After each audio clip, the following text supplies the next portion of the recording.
কিন্তু বর্ধিত আলহেরা মডেল একাডেমির যারা অগ্রগতিক আছেন ওনারা যে আজকে যে আয়োজন করেছেন এটা আমার কাছে অত্যন্ত গুরুত্বপূর্ণ বলে মনে হয়েছে এবং যথোপযুক্ত বলে মনে হয়েছে।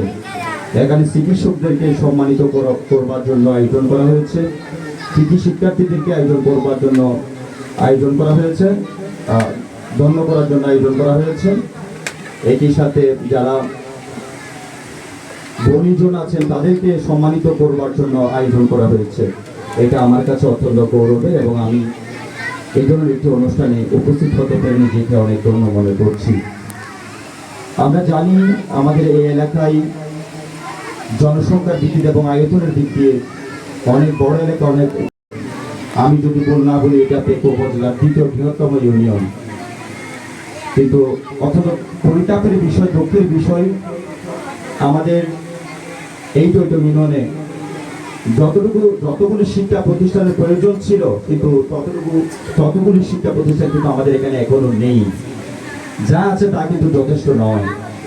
আমাদের টৈটন ইউনিয়নের 4 নম্বর ওয়ার্ড, 5 নম্বর ওয়ার্ড এবং 7 নম্বর ওয়ার্ড, যদি না করি 2 নম্বর ওয়ার্ডেও কোনো ধরনের সরকারি প্রাথমিক বিদ্যালয় নেই।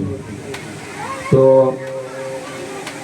এত অপ্রতুল শিক্ষা প্রতিষ্ঠানের মধ্যে যারা দুঃসাহসিক ভূমিকা নিয়ে এত সুন্দর একটি মনোরম পরিবেশ সৃষ্টি করার জন্য, শিক্ষা খাতকে এগিয়ে নেওয়ার জন্য, মানুষ দক্ষ নাগরিক গড়ে তোলার জন্য যে দুঃসাহসিক ভূমিকা রেখে যাচ্ছেন, আমি তাদেরকে আমার ব্যক্তিগত পক্ষ থেকে আমি অনেক অনেক ধন্যবাদ জানাই, কৃতজ্ঞতা জানাই এলাকাবাসীর পক্ষ থেকে এবং শিক্ষানুরাগী মানুষের পক্ষ থেকে।